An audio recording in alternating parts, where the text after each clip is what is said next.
Hey guys, I'm here to read you chapter 4, and I have my special guest, Stella. So, chapter 4 is My Brother the Bird. We live near Central Park. On nice days, I like to play there after school.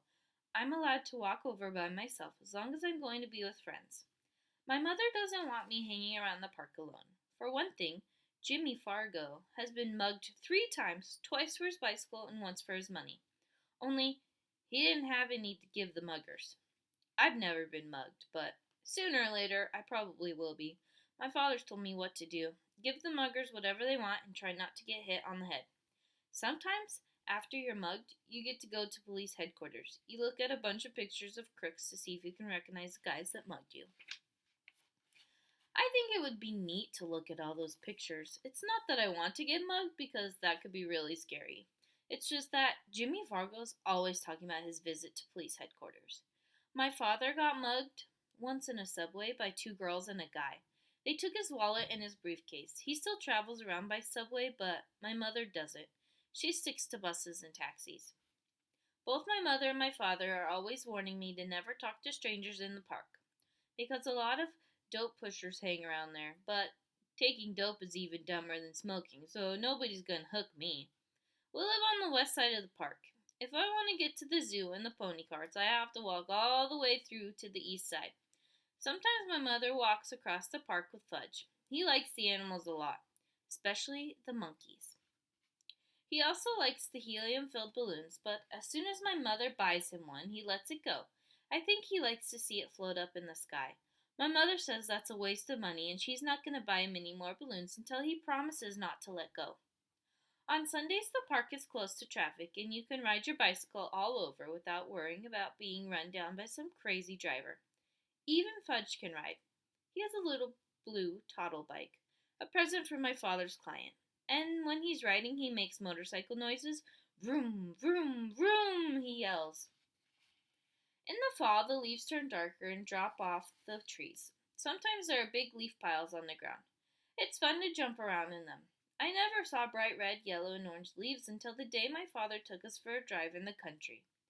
The reason the leaves don't turn bright colors in New York is the air pollution.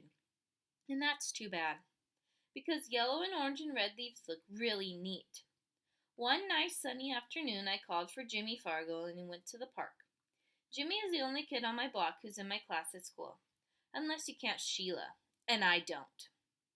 She lives in my building on the 10th floor. Henry, the elevator operator, is always making jokes about me and Sheila. He thinks we like each other. The truth is, I can't stand her. She's a really know-it-all, but I've discovered that most girls are. The worst thing about Sheila is the way she always trying to touch me. And when she does, she yells, "Peter's got the cooties! Peter's got the cooties!" I don't believe in cooties anymore. When I was in 2nd grade, I used to examine myself to see if I had them, but I never found any. By 4th grade, most kids give up on cooties, but not Sheila. She's still going strong, so I have to keep a safe distance from her. My mother thinks Sheila is the greatest. She's so smart, my mother says. And someday she's going to be a real beauty. Now that's the funniest because Sheila looks a lot like the monkeys that Fudge is so crazy about. So maybe she'll look beautiful to some ape, but never to me. Me and Jimmy have the special group of rocks where we like to play when we're in the park. We play secret agent up there. Jimmy can imitate all kinds of foreign accents. Probably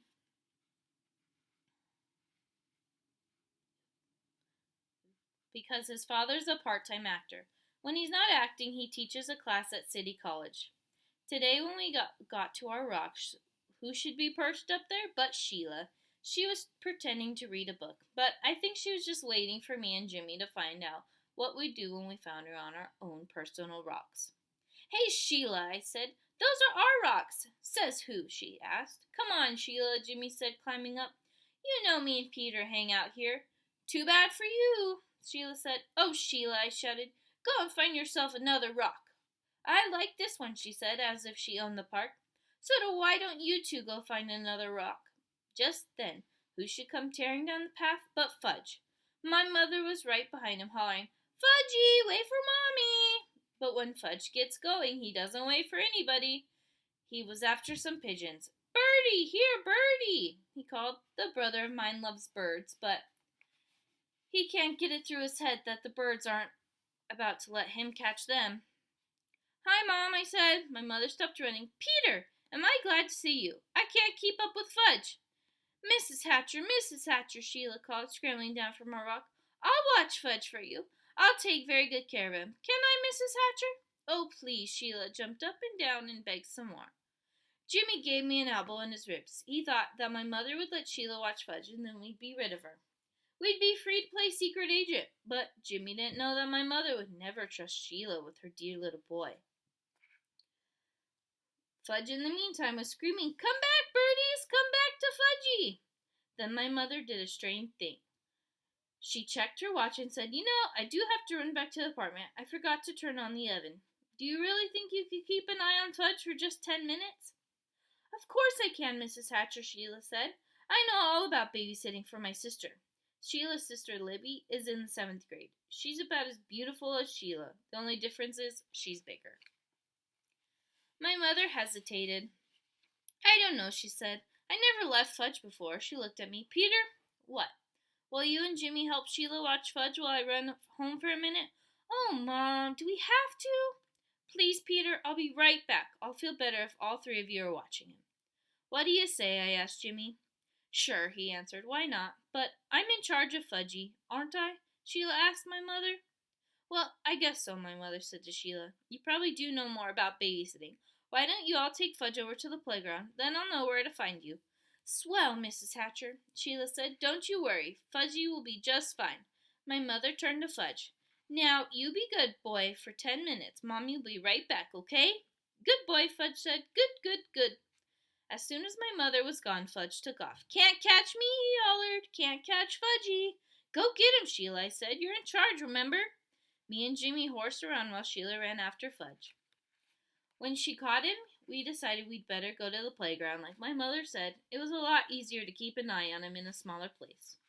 Anyway, Fudge likes to climb on the jungle gym, and that way we can't get lost. As soon as we got to the playground, Sheila started chasing me. Peter's got the cooties, Peter's got the cooties, she yelled. Cut that out, I said. So she chased Jimmy. Jimmy's got the cooties, Jimmy's got the cooties. Me and Jimmy decided to fight back. So what if she's a girl? She started it. We grabbed her by the arms. She squirmed and tried to get away from us, but we wouldn't let go. We hollered really loud. Sheila's got the cooties, Sheila's got the cooties. All 3 of us were so busy fooling around that we didn't notice Fudge up on the jungle gym until he called, Peter! Peter! That's how he says my name. What? I asked. See? Fudge flapped his arms around. Fudgy's a birdie! Fudgy's a birdie! Fly, birdie, fly! That crazy kid! I thought running to the jungle gym with Jimmy and Sheila right behind me. But it was too late. Fudge already found out he didn't have wings. He fell to the ground. He was screaming and crying, and his face was a mess of blood. I couldn't even tell where the blood was coming from at first. Then Jimmy handed me his handkerchief. I don't know how clean it was, but it was better than nothing. I mopped some blood off Fudge's face. Sheila cried. It wasn't my fault. Honest, it wasn't. Oh, shut up, I told her. He's really a mess, Jimmy said, inspecting Fudge, and his teeth are gone, too. What are you talking about? I asked Jimmy. Look in his mouth, Jimmy said.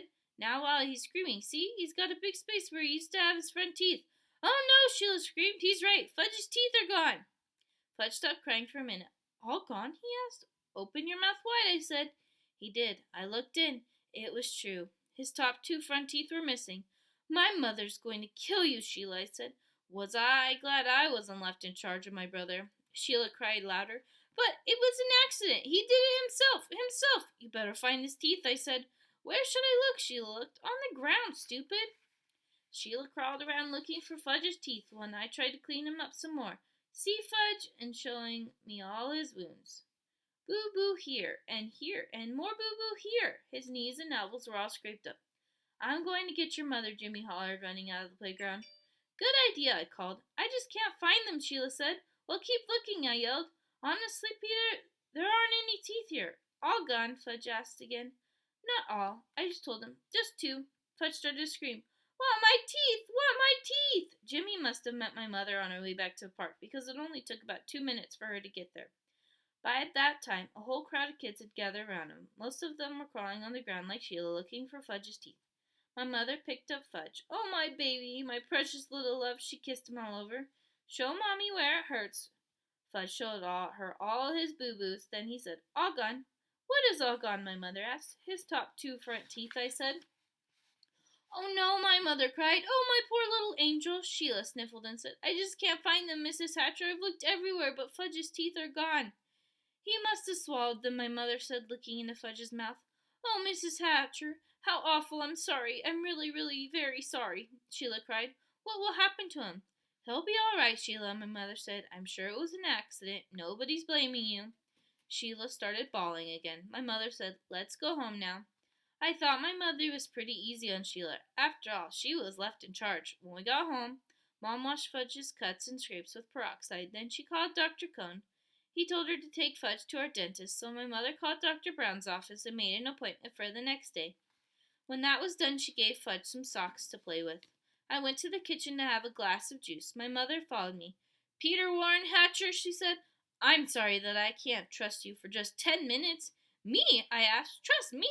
What's this got to do with me?" My mother raised her voice. "I left your brother with you for 10 minutes, and just look at what happened. I'm disgusted with you." "It was Sheila's fault," I said. "You said Sheila was in charge, so how come you're mad at me and not at Sheila?" "I just am," my mother shouted. I ran to my room and slammed the door. I watched Dribble walk around on his favorite rock. My mother's the meanest mother in the whole world. I told my turtle. She loves Fudge more than me. She doesn't even love me anymore. She doesn't even like me. Maybe I'm not her real son. Maybe somebody left me in a basket on her doorstep. My real mother's probably a beautiful princess. I'll bet she'd like to have me back. Nobody needs me around here, that's for sure. I didn't eat much supper that night, and I had a lot of trouble falling asleep. The next morning my mother came into my room and sat down on my bed. I didn't look at her. "Peter," she said. I didn't answer. "Peter, I said some things yesterday that I didn't really mean." I looked at her. "Honest?" I asked. "Yes, you see, I was very upset over Fudge's accident. I had to blame somebody, so I picked on you." "Yes," I said, "you sure did. It wasn't your fault though, and I know that. It was an accident. It could have happened even if I had been on the playground myself. He wanted to fly," I said. "He thought he was a bird." "I don't think he'll try to fly again," my mother said. "Me neither," I told her. Then we both laughed, and I knew she was my real mother after all. I'll see you guys tomorrow for chapter 5.